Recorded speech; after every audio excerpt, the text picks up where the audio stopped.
So we should be live after another painful night here for us fans. Boston Bruins could not get it done tonight. Um, really sucks. It didn't seem like they were ready to get it done pretty much at any point in this game, at least from the start. Seems like they really lost their legs really early on and didn't really get them back. They kind of found them in overtime, but obviously we came up short. Dad, any thoughts? I mean, what a just absolute trash bag performance by the Bruins tonight. Absolutely every player owes Jeremy Swayman their 10% of their paycheck or something. I don't know. Oh yeah, Like, whatever playoff I have paycheck you never, get. Yeah. yeah, like just fork it over to that man single handedly, almost won him this game. Just absolutely disgusting. They just owe their paychecks to Swayman. And I don't know what else to tell you. A chance to eliminate these guys, and the Leafs just carried the play all night long. It was disgusting. There was 5 scoring chances for the Bruins 5 minutes into the third period. Think of how bad that is. At one time, they had 2 shots on goal, like pretty deep into the second period. I mean, Yeah. I'm sorry. Those numbers, simply put, they just scream lack of effort. Lack of effort. That's all it is. There's no other way to put it. They just did not play like a hockey team in the Stanley Cup playoffs. Like it was just any other game, and they're good. It was a disgusting performance. And like I said, I don't, they owe like Swayman their firstborn, like something. I mean, I don't know. It's just absolutely disgusting. Yep. No, I completely agree. I mean, it's it's one of those games where we were lucky for the goal we scored while being so lucky for so many goals they did not score. I mean, like it's tough, right? Because there's so many things that were going wrong. We were not getting the puck out of the zone, and that scares the crap out of me because that is why we blew that series Yep. against the Florida Panthers. That's why we were one of the like less than 12% of people who blow a 3-1 series lead in hockey last year was because we could not get the puck out of the zone, even from top down. I mean, pretty much everybody on the Bruins had a moment where they had the puck on their stick in our zone and they just were not strong enough to get it out at least once. We didn't have too many men, even though I guess there was at one point when we should have had too many men and they didn't call it. Yep. And you know what we did have though? A ton of freaking icings because our guys were afraid to get hit at the red line. I can't believe how you're in an elimination game and you're too afraid to take a little bit of contact from a Maple Leafs team who is so soft that you ice a puck when we have not been winning almost any faceoffs, any meaningful faceoffs. That was so egregious. You know, the first one, I think you said it was Heinen, but I'm pretty sure that was Carlo. McAvoy, you know, another huge one. And the one power play we got was absolutely dreadful. I mean, top down, there was no redeeming anything from this game except for Swayman. Like you said, that was just disgusting. Matt, that's the reason why they've lost their last. That's the reason why they've lost every series going back 4 years. Turning the puck over in their own zone. It's they've been doing a decent job of not doing that, and all of a sudden it rears its ugly head. And let me tell you, he was playing an okay game up until that point, but there you go. There's Matt Grzelcyk, weak, fragile, paper thin Matt Grzelcyk. Absolutely, just lets Tavares make a beeline right for the net. Grzelcyk is on his hip. He's helping And him. He's it's giving him like, leverage. He's like and holding it's him up. like he's not even there. Yeah. It's like Grzelcyk doesn't exist. Tavares just goes right to the net, forces the play, so the puck just pops to the other side to a guy with a wide open net. Grzelcyk, weak, garbage play, not being strong. I mean, Yeah. Now, I just we had got a some. feeling he was going to be a factor. Yeah. One second before I touch on that, Todd Bratchell. I appreciate you taking time to comment. First time I see you comment, man. You got the Bruins profile picture. Typical Bruins loss, zero killer instinct. Monty should be fired into the sun for the lineup changes.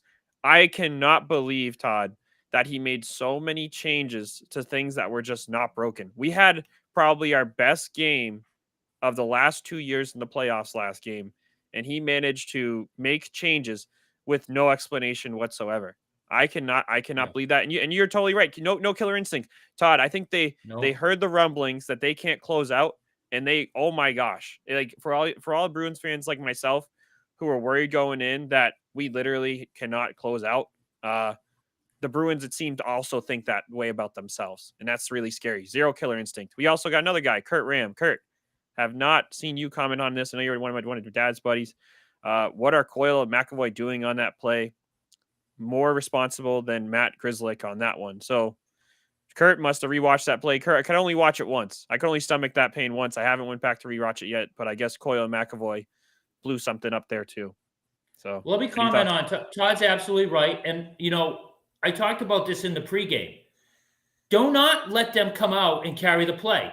Come out, you're on your home ice. You got a chance to put these guys away. Come out flying like your hair's on fire. Score a goal early and just make them want to pack up and go home. And it was the complete opposite. The Leafs carried the play the entire night. The entire damn night. How do you allow that to happen on your home ice? It's all about effort. No killer instinct. Now we're going to suffer through another freaking game in Toronto while all these other teams are resting. This is the stuff that eventually catches up to you. Will we get past Toronto? Probably. But, okay, now we're going up against teams. Florida's been just sitting there resting while we get another game where we get to grind through, get some more minor injuries. Never going to might get a major injury, knock on wood, because we have to play these damn clowns again. And, Kurt, I didn't see what happened with Coyle and McAvoy. You could be absolutely right. But the bottom line is Matt Grzelcyk had the best chance to make that a non-play. He was literally on Tavares' hip for about 40 feet of skating. And Tavares kept the puck, went straight for the net, and managed to get the puck to squirt to the other side. I'm sorry. That is on Grzelcyk. I mean, I don't doubt that Coyle and McAvoy, it probably started because of them. Like Matt said, I didn't see it yet. I got to go back and look. But I remember that play like it just happening right in front of my face right now. Weak, paper-thin Grzelcyk. No business being in this game. I love what Montgomery have done to this point up until that. Stupid move. Put him on the bench and don't let him off of it. Really, Montgomery obviously tried to get way too cute this game. And you like you said, Dad, we're playing so many games where everybody else is resting. I don't know if I'm the only one who noticed this. I know my dad agrees with me. We look so tired. It looked like our skates were filled with cement for pretty much all of the first period, a ton of the third period. Second period, I mean, I think we outshot him a bit in the second period, but even then, it seemed like there was a puck between two Bruins, and all of a sudden, out of nowhere, a Leafs player would come flying in and just take the puck, whether it's in the offensive zone, defensive zone. They just had so much more legs than us, and that's really scary, especially since we've had so much time in the lead this series, and for some reason, we just look so gassed. This is Now you're so right. playing with our mean, food is so bad. They look so tired all night, and they had an extra day of rest. Like, what is going on? Why did they, like you said, their skates look like they're filled with cement? Oh, and guess what? Now you only get 1 day rest, and we get to travel again to freaking Toronto and play another game. Hopefully win there and travel back. Like, great. And then Florida's waiting for us. We're going to travel to Florida and play them. What an awful position the Bruins put themselves in. All because they didn't want to come out and play or something. Like they had this thing wrapped up. It's absolutely infuriating. And I'm sorry. I know he's a noble veteran. Maroon's got to sit. I see nothing Maroon does. He's just so damn slow. Put Beecher back in the lineup with Boquist, Brazeau. Put him in for Maroon. That's it. I'm done. Like Toronto looked like they were 2 gears faster than us tonight, and Maroon doesn't help. I hate to shit on the guy. I'm sorry. Excuse my language, but oh my God, he is glacial. He just is so slow out there, and he's just a non-factor. He can't even hit anyone because he doesn't have enough speed. He can't generate enough speed to hit anyone, and that's what he's here for. Matt, are you talking? Well, my bad. No, I totally agree. And I think the worst part of this game is Wool is going to come out of this with so much confidence. Yeah. I mean, we talked about We were how worried important about it was that. to get, how important it was to get in this guy's head. And my dad said a hot goalie changes the series. Here we go. Now Wool, has made a couple leg saves because our guys can't lift the puck on a backhand with no one around them. Yep. And we're going to be playing 2 more games against this guy, most likely, because I hope we finish it in Toronto, but I just don't know where we're going to find the legs for it. Matt, the other thing Matthews, you said in the pregame was completely right too. The other thing you said in the pregame, you wanted Matthews to play. And I'm like, you know what? He's right. He was like a ninja, lad. He was completely invisible in the shadows. You couldn't even see him. You're right. You were right there too. Looked like a completely different Toronto team without Matthews in the lineup. Like everything we were worried about in the pregame, like came to life. I don't know if we're like living jinxes or what, but it just infuriating. Everything we were worried about. No, yeah. I mean, once Matthews went out, I was like, so you're going to take away the heart and soul of a team whose entire heart and soul is choking in the playoffs. And I don't care how many goals that guy scored in the playoffs. He doesn't score goals. His only goal was because McAvoy decided to take a vacation to Cancun for 10 seconds of ice time. And that's his only goal this series. Otherwise, he really hasn't jumped off the screen. The only good thing is their power play still looks pretty anemic. It does suck. We did give them a lot of chances because, again, we couldn't get the puck out of the zone. But, man, it's kind of sucks because it's almost like we need special teams. The one special teams we got this game, we absolutely blew it out sideways. We couldn't even, keep the puck in the zone at all. And we couldn't generate special teams because we had absolutely no offensive ice zone time. So, Todd's in here. Beecher has been Todd. You and my dad are like on the same exact wavelength. Beecher has been the best face-off man this whole series, and they sit him, Todd, and get murdered in the face. Todd, I don't know if you ever watched the E-Trade baby commercial, but do you want to see my dad's shock face? Dak, can you show him your shock face? Let me show you something. It's called my shock face. I'm not shocked. Yeah. That's another thing I mentioned in the pregame. Yeah. That's right. I forgot all about. Thank you, Todd. Like, are you like Beecher? Like, not Boquist? I'm like, I don't know. Face-off guy. Sure enough, we get annihilated and slaughtered by Max Domi. I'm really curious, how many face-offs has Max Domi had this playoff up to this point? I'm gonna have to look at the stats here. But I know that, again, he took Matthews' position, and that really jumpstart their entire game. They that first period propelled them. By no means did we have any business. My dad and I said that was probably the luckiest first period tie game ever. I could not believe the Bruins were tied at the end of the first period. I've never seen a team so lucky. That was insane. So real quick, and everybody out there, Max Domi for the first 3 games of the series, those are the ones I clicked on with Matthews in the lineup. Guess what his face-off record was? 0-0. He had not taken a single face-off.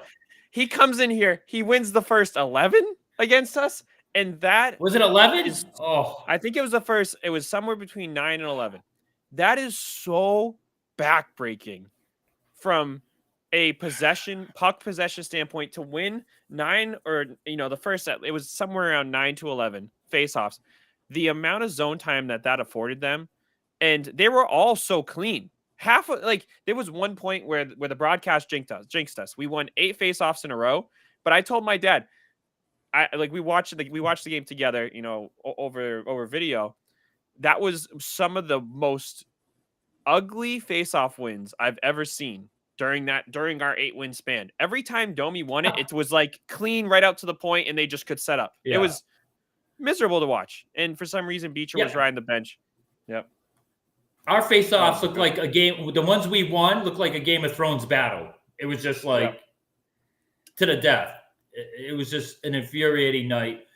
And, all the old demons came back and haunted us. The turnovers in our zone, weak on the puck.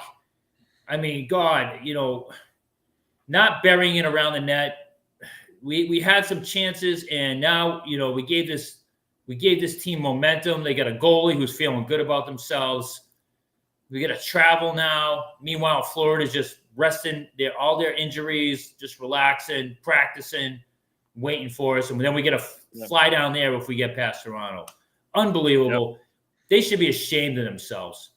Absolutely ashamed of themselves, because you could see there was no effort. That's my problem. If they were flying around and Toronto was just beating them because they were flying around and they're more skilled and they were just skilled, I could live with that. But the Bruins were clearly not trying, not like on Stanley Cup playoff level. They just did not. They just thought they were going to breeze through this game, and that's disgusting for such a veteran team. Really is. Oh, totally agree. And here we go. I mean, Dad, I got a question for you.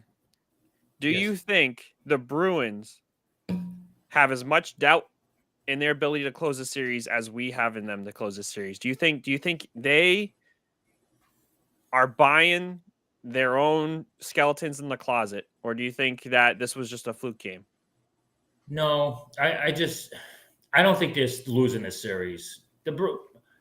They play better in Toronto than they do at home. So they're probably going to end it in Toronto. And if they don't, even though they got to come back here for a Game 7. I mean, they're Toronto. I mean, how could you like the odds of Toronto beating us at a Game 7? But I know. It's tough. It's tough. I'll say this. Our worst games last year were once the elimination phase began. Yeah. And now our worst game of the series happens during the elimination game. They said we lost 4 straight elimination games. The 3 last year, and then there was obviously the one before that when we got bounced. And now this is 5. So this is 5 straight elimination games. I don't know what they got to do. I don't know either. It's a good point. We can't close the deal all of a sudden. And it dawned on me, I'm like, when's the last time we won a playoff overtime game? So the young Cav looks it up. It's been 3 years against the Islanders, back in 2021. We haven't won an overtime playoff game in 3 years. That is disgusting.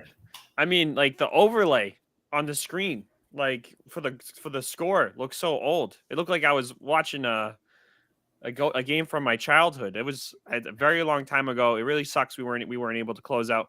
I mean, we had chances in overtime. I think we had 5 shots in like the first couple minutes, and then we just don't close it out. So, man, that was the best we played the first couple minutes, and all of a sudden they're coming the other way.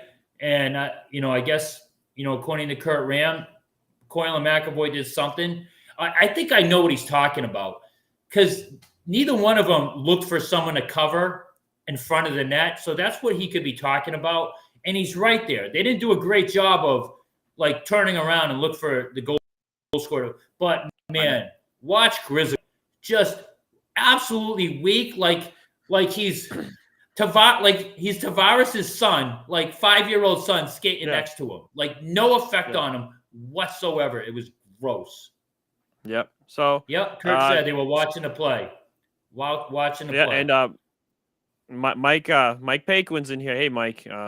He says bad bounce goal. I don't know which one you're talking about, Mike, but he's right.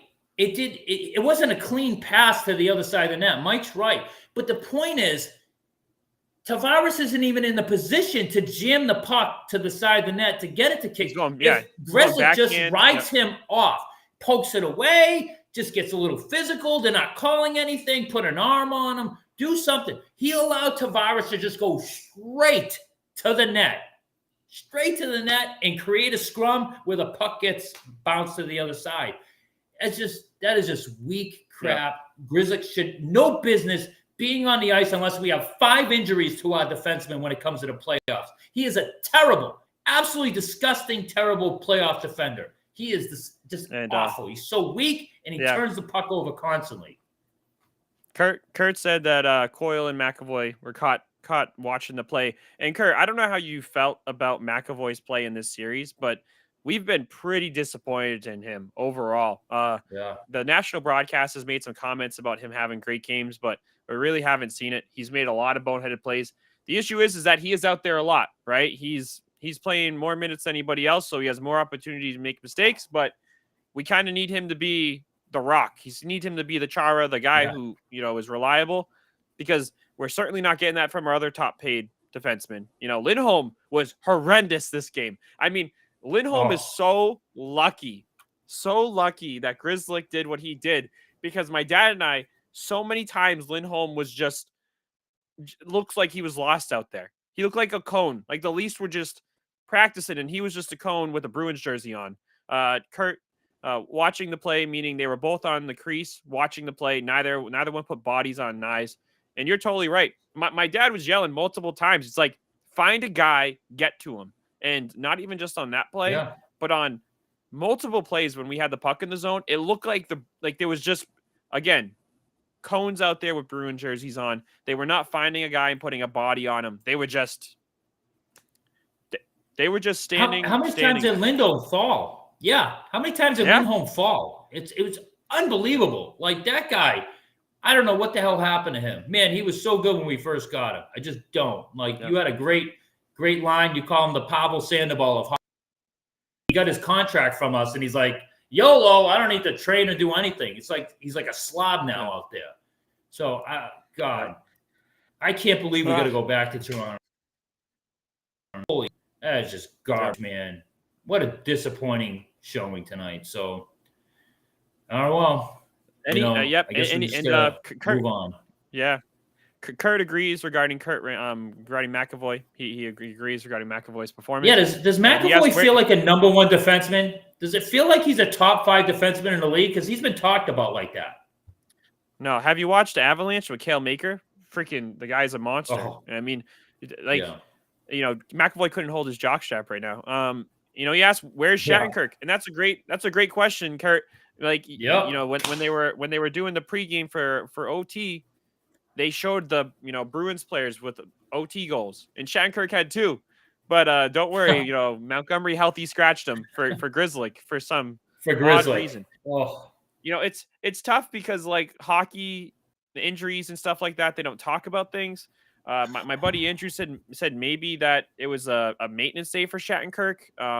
Maybe he was beat and he needed time. But man, after the game that we had.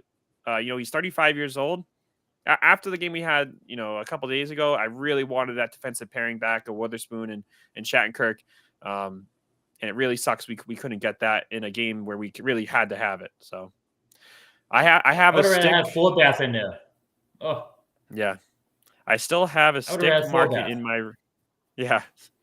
I still have a stick mark in my rib cage from Viner picking me up in the crease at Teamworks.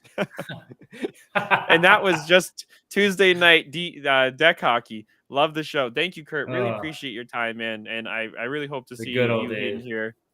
Hope you see you in here more often. Hopefully celebrating a win, Kirk, and not complaining in a couple days when the Bruins play again. And Kurt is one of the. Go ahead. He's one of the all-time greatest guys I've ever met. That's like legit. Kurt is an amazing man. Absolutely love that guy. Miss you, bud. Yeah, shout out to you, Kurt. The Old Bulls' grandson plays soccer at Teamworks, and he's just lucky that they let him in because I'm pretty sure the Old Bulls banned from Teamworks. So luckily they don't have his picture up. He doesn't have a mullet I was anymore. banned from street hockey. at Teamworks, Yeah. but they don't have it anymore, so I'm good. I'm allowed back in there. Yeah. Yeah, you cut off the mullet so they don't recognize you anymore. Do you still have the mullet during the during street hockey? I don't. I wish I had the mullet back then. No, I lost the hair Yeah. pretty quick, so there was no mullet to Yeah. be found. So Yeah. Mike Paquin Well, would know that. yeah. Yeah. Well, in any case, All I right. think that's probably the podcast. 25 minutes of just woe and sadness. Hopefully the Celtics, we're going to be back So here tomorrow, gross. guys. Celtics hopefully can put it away. We'll be here for the pregame and postgame. Thanks to everybody who tuned in and took the time to listen to us. Hope everybody has a good rest of their night.